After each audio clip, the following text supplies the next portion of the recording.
and welcome back to my YouTube channel. My name is Demotiga Official. If you're new here, thanks so much for stopping by. If you're a new subscriber, thanks so much for choosing to be here. If you're a returning subscriber, I love you even more. So guys, thanks so much for the love you have been sharing my other videos. It does really mean a lot. Okay, so I'm here for those faithful viewers.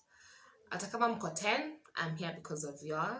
So today, as I've already seen from the title of this video, I'm going to do another story time because yes, my high school life did show me shege.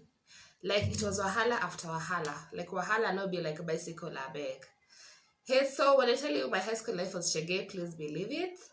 I have a million stories about my high school, so I don't know if y'all are interested in them, but if I'm quite interested, I'm here to give all the stories. Okay. So as I've already seen with the title of this video, I'm going to tell you how I almost gave a teacher a black eye. Yup. So sit back, relax, and enjoy. If you have not watched my if you have not watched my other high school videos, please do. Anyway, let's get started with this video. Here is the story of my shege in high school. So this was the first school that I was admitted in Form 1, the one in Moranga County. So I remember at that school, the way you were being admitted, if you had an odd admission number, you were going to one class. If you had an even admission number, you went to another class. So mine was an even admission number, because I remember my admission number was 4614.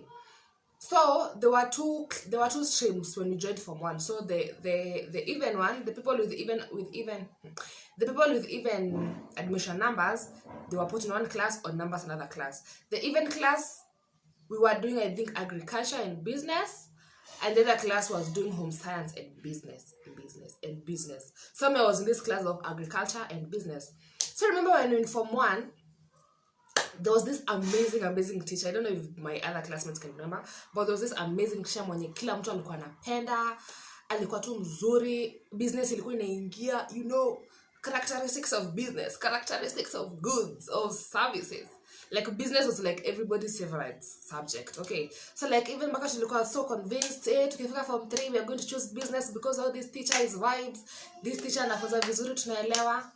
Guys, because background noises, watoto wako midterm, so you will hear all sorts of noises while I'm at home. So yeah, disclaimer. Anyway, so we were so convinced that we are gonna choose business because this teacher was Anyway, so tukasoma business, I think first term. Guys, I do not remember the timeline of this, so I'm just going to put venye nafikiria zilikuwa.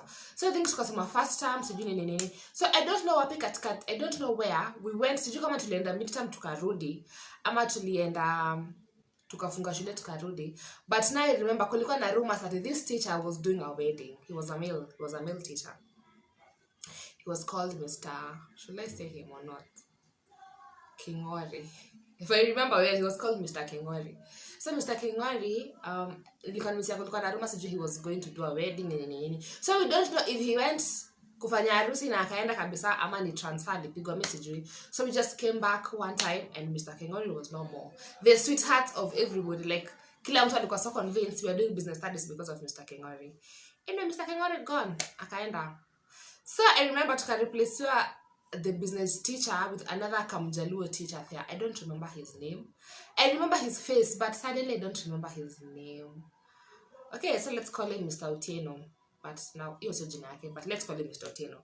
So tukarudi Mr. Otieno, tukapata Mr. Otieno na yeye replace Mr. Kingori for the business class. Hey, Mr. Otieno, guys. Oh God, he was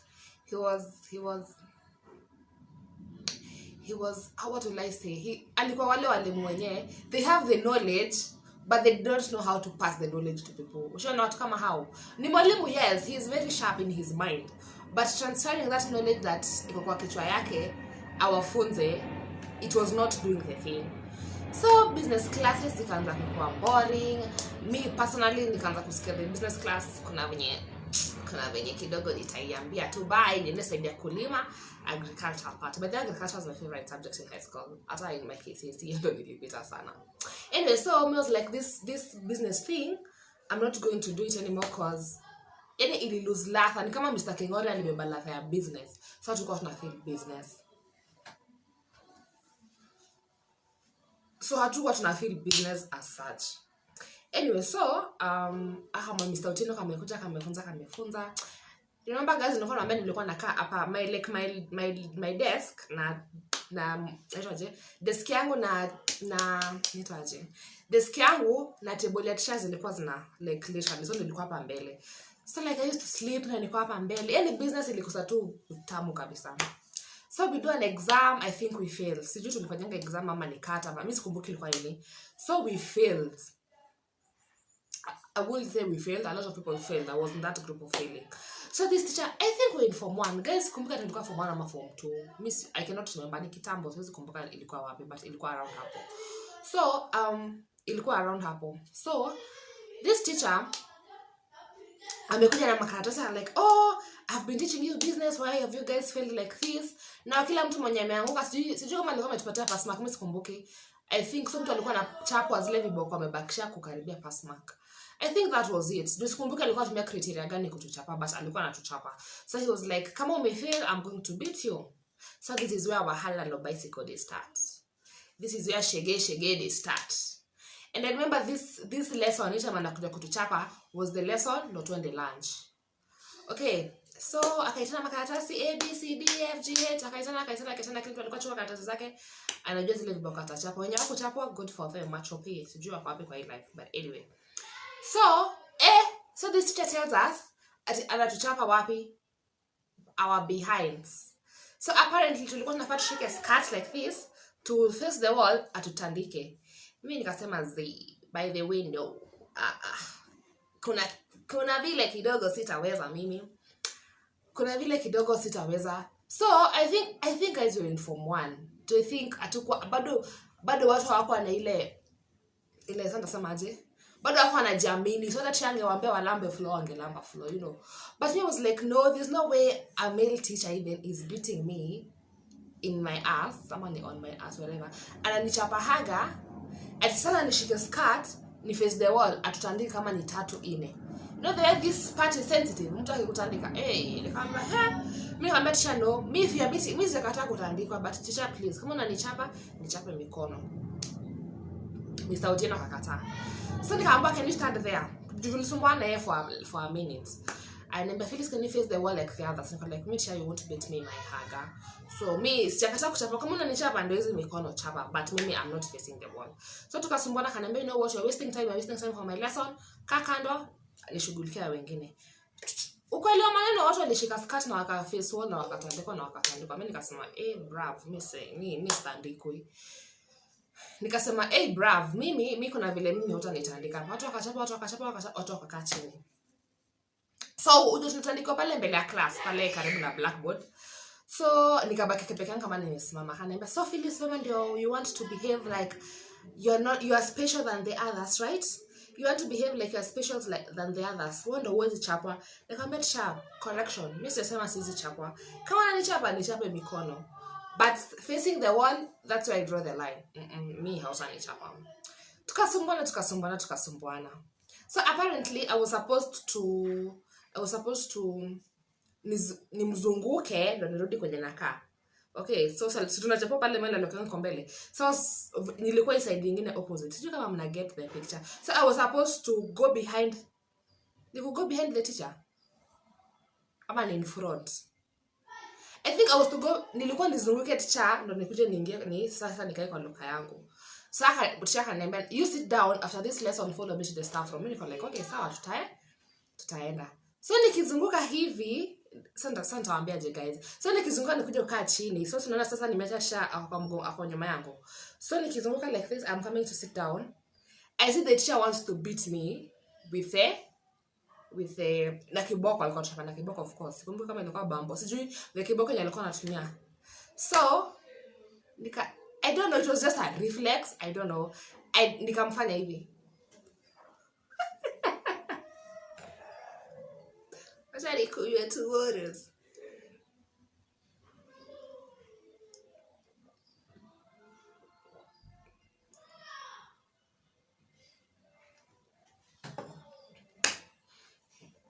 So, sasa nimeenda kwa chini, sasa naenda kugeuka nyuma nimwangalie. Nikampata ameinua kiboko, anataka kunichapa. So Hiyo ilikuwa nini? Nilimwambia, "Why?" So like I pushed his forehead with my finger like this. Wanafunzi si walistuka. People were like, "Oh, guy, Phyllis hata hauna adabu.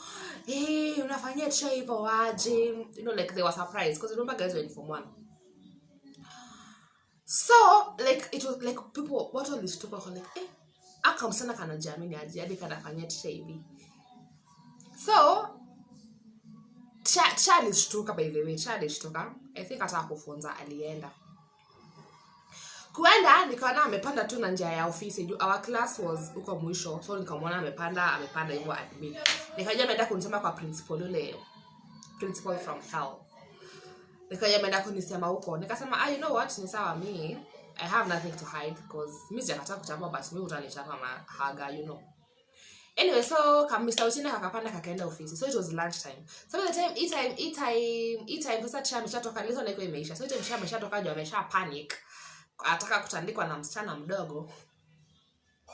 Watu wakaanza kuniita usidhubutu.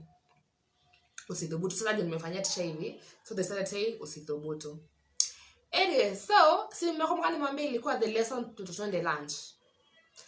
Haya, so the lesson twende lunch. So by the time tukienda lunch hizo ndo zilikuwa story. Oh god, tukipanga line ya chakula. There's this from 1 amefanyia hivi cha usidhubutu. Like I was like the topic of the school your lunch time. So I thought anaenda usidhubutu.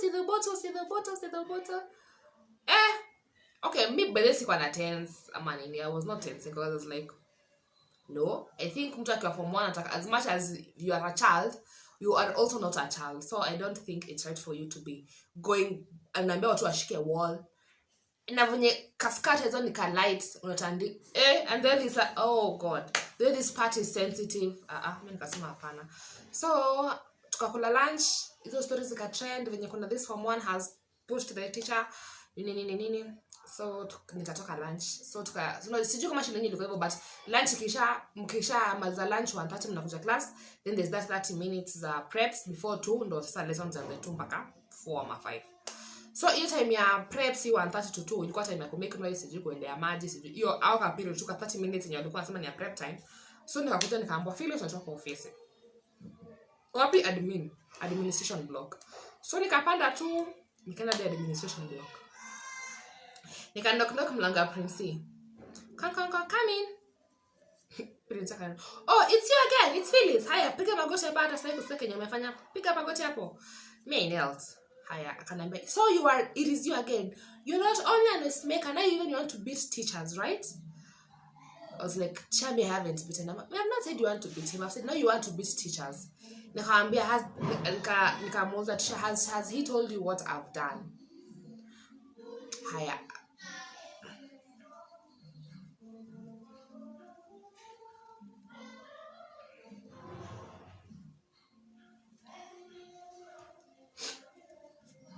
So nikamwambia, akaniambia, "Can you kneel down?" Nika kneel down. "Phyllis, it's you again. You're not only a noise maker, but you also want to beat teachers. Who do you think you are?" Nikamwambia mitisha sijamchapa. But they were like, "Don't you think that is disrespect? You go on pointing teachers. Who do you think you are?" Mwalimu letea kiboko. Juu nao kama Mr. Uchina kalikuwa hapo. I think kwa principal alikuwa na viboko mahali alikuwa ameweka nyuma ya mlango. Sasa akaniambia, "Mwalimu, bring that hiyo kiboko." Nikatandikwa guys, nikapoa beating like nikatandikwa. "So it is you who want to be teachers here?" Sijui nini. Nikapoa viboko kama 5 za mikono. So akaniambia, "No, can you tell me what happened?" Nikamwambia, "Mrs. Nani." So this was what was happening. We did a business card, some exams, sijui ilikuwa nini. We did a business test. So we failed. And apparently we were supposed to be beaten according to the mark that you've remained. Kufikisha. But sasa the problem was, Mr. Otino here was beating us our behind. Me told him, "Cha, me, personally, Mimi, you won't beat me my behind. Me, beat me my hands." Okay, English inakaa very wrong. Nikamwambia, Mimi hutanichapa my behind. Sijakataa viboko. Yes, I had failed. I'm not special than the others. Give me my beatings on my hands, but not on my behind. So I refused. So chami nikienda kukaa chini, when I looked back, I found Mr. Otieno with the cane akitaka kunitandika. So that's when I pushed him like this. Okay. Na kutoka hapo hakufunza. Akaniambia, "Why do you think think you're special than the others. You won't be beaten your behind. Nikamwambia, me, I've never been beaten my behind. So, it won't be the first time now to be beaten my behind. All because I have failed my business. There are a lot of places you can beat me. Ungenichapa mikono, unichape ziguembe, sijui kama nyinyi mlikuwa mnachapa ziguembe kwa miguu. Unichape hata kama ni mgongo, make me kneel down, do punishment, anything. There are a lot of things to do, but you choose to beat me by behind. Z. Hiyo nayo sitakubali. Anyway, so that was the only problem. Yes, and I am sorry I did that, but it was out of, I don't know what happened, but then, guys, basically nini happened. Mimi nilipata tu mwalimu, niligeuka tu hivi nyuma nikapata mwalimu ameinua kiboka na nikamfanya like alipanic, alafu kalikuwa kama mwalimu ka short. So chaka niambia, can you stand? So nakumbuka nimesha bado nikichapa viboko na alikuwa ananiambia nishikanisha mikono hivi. So nilikuwa viboko tano hizo ni 10, ni mikono mbili. So mwalimu, so chaka niambia, huyo principal akaniambia, can you stand? Nikasimama. Akaniambia, so you're in Form 1 and now you are even putting pressures. Sasa uko Form 1 unashaanza kupatiwa level pressure, unataka kuatandika. Let me call your father. Akachukua kitabu, akatafuta namba ya my dad, sijui akatafuta akaikosa, akaniambia, can you give me the number of your dad? Mimi nayo sikumdanganya, nikamsomea 07 blah blah blah blah. Aka call my dad. So the first time he can get busy.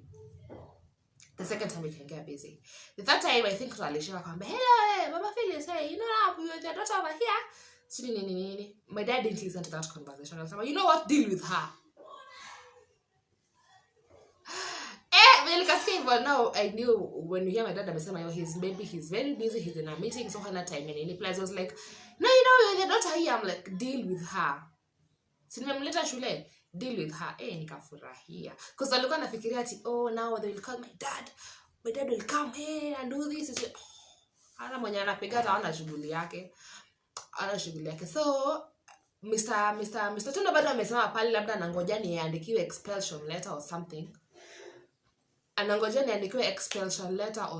Which it didn't happen, of course. So Mr. Otieno akamwambia, can you step out? I can step out. So mwalimu akamwambia, you know, I also do not advocate for beating girls on their behind, but you know what you did is not good, because now you have nitafanya even the other students from disrespect. It's not good what you did. Nikamwambia, of course I know it's not good what I did, but it was sijui ni kama reflex tu happen, mimi nikapata nimefanya hivyo. Now hiyo story ilikuwa ina trend shule. Kuna Form 1 anataka kuchapa mwalimu. So huyo principal akanipatia ka lecture kidogo tu kama 2-3 minutes, akaniambia, that's not good what you did. Now I'm going to give you a punishment, because I'm even calling your father and he's not picking, so I'm just going to give you a punishment. Alinipatia punishment ya kuosha hall time ya lunch. Okay, hiyo hall ya shule haikuwa kubwa, but ukisha peke yako utahema. You know, you have to inama chini ya tables, plus now you know ilikuwa time ya after lunch. So hata kama after lunch watu wa hall walikuwa wanapanguza the mess, bado ungesafa juu ya kuingia chini ya meza, bench, kuchange maji. DH ilikuwa na inaitwaje? DH ilikuwa na potholes, alafu meza za hiyo dining hall zilikuwa na mabati. So hata ungeinama huko chini, ungeinama alafu utoke, unaweza hata agwarwa. Like, of course you would have suffered, but I wouldn't that it was an extreme punishment for me to do, because nilifanya eventually. So Mr. Otieno akaitangwa kwa office akamba, no, you know what, mwalimu, I have dealt with her, because I'm even calling the parent, ni kama hata hataki kusikia maneno. I've dealt with her, you go back to class. Nikamba, can you apologize? Nikamwambia, I'm sorry. Nikamwambia, now can you tell Mr. Otieno here he was sorry? Nikamwambia, Mr. Otieno, I am sorry. Fake apology. Mr. Otieno, I am sorry. Akasema, akaniambia, okay, I forgive you, blah blah blah. Nikamwambia, now before you go back to your class for your 2 p.m. class, make sure that your dining hall imeng'ara. Nikaenda nikaosha hall na like a whole hour. Juu nilikuwa tunaosha tu most. Nikaosha nikamaliza, na hizo story zikaishanga. So like hakuna ati kitu kubwa nilifanywa, you know, like the principal was calling my dad that ndio maybe aifanye kwa kitu kubwa, but it wasn't. But sasa huyu Mr. Otieno alikuwa amepanic, because alikuwa like, who is this Form 1? Kwani tumeletewa mashetani huko ama nini, you know. So mimi kutoka hapo, me and business ilikuwa mimi huku, business huku mpaka leo. And funny thing, I did a business course. But anyway, I didn't do business. Like up on the utamia business ilisha. Like I used now me and that Mr. Otino, we became like enemies. By the way, I will sleep in his class and hang in Lisa. I will walk out of his class akifunza hang in Lisa. I could like shout in his class hang in Lisa. Cause now alikuwa ameona the principal hakudeal na mimi venye alikuwa expect. My parents, maybe my parents will be involved in this, hawakuwa involved. So I feel that situation was not handled the way he was expecting it. So kulikuwa na enmity between us. Some me I would even sleep in his class. Remember guys, naambia loka yangu iko hapa na yake na meza ya iko hapa. So like he will see me sleeping and there's nothing I could do because I was so convinced already in Form 1 that I'm not doing this business shit ever. Because you know, uko mbele I was so sure that tachagua different. A different I will stick to agriculture and China business, you know. So like I was sure nikipata E, like hainge, of course it will teremsha my grade, but I was like, you know what, at the end of it all, still even KCSE, so I'm not even going to give a about it, you know. So like business class was like ka break kingine nilikuwa tunalalanga hata notes akisema tuandike siandiki because like immediately nilitoka tu kwa hiyo dining hall ni kama akili ya business ilitolewa hivi na ikatupwa kwa choo na ikaflashiwa na ikaenda because I never ever did anything. I never used to do exams for business. Nilikuwa nazifanyanga yes, but I wouldn't say nilikuwa nazifanya tu na naandika the characteristics of business. What are the characteristics of goods? I used to do just hata nikipata 10 out of 100, like it was not a shocker to me, you know, like I was just doing it for the sake of doing it, but I wouldn't hata exam ya business siko nasomea na trust me kutoka Form 1 me transitioning to these other schools, like I hated business from that day. I didn't do business, but who is life? After Form 4 I did a business course. Nikama tu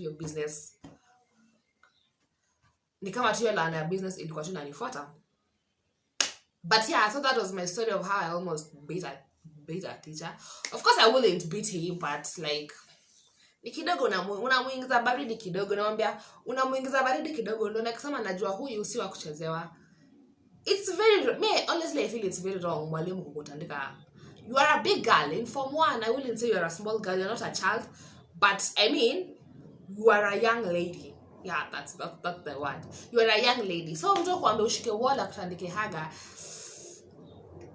You know, ushitanduka tumetaka vizuri na kakitaka why? There are people who never used to sit well. Jumtu alitandikwa anakaa hivi. Suffering is not for me. So hapo ndo mimi na business tulitokananga. Hapo ndo mimi na Mr. Otino, we were never friends. I even used to scribe the class. Like there was business tu ilinitokanga tu na Mr. Otino akanitoka na that's how I was in it. So like nilitango usidhubutu for a while na watu alafu hizo story zikishanga tu hivyo. So that's how I almost beat a teacher.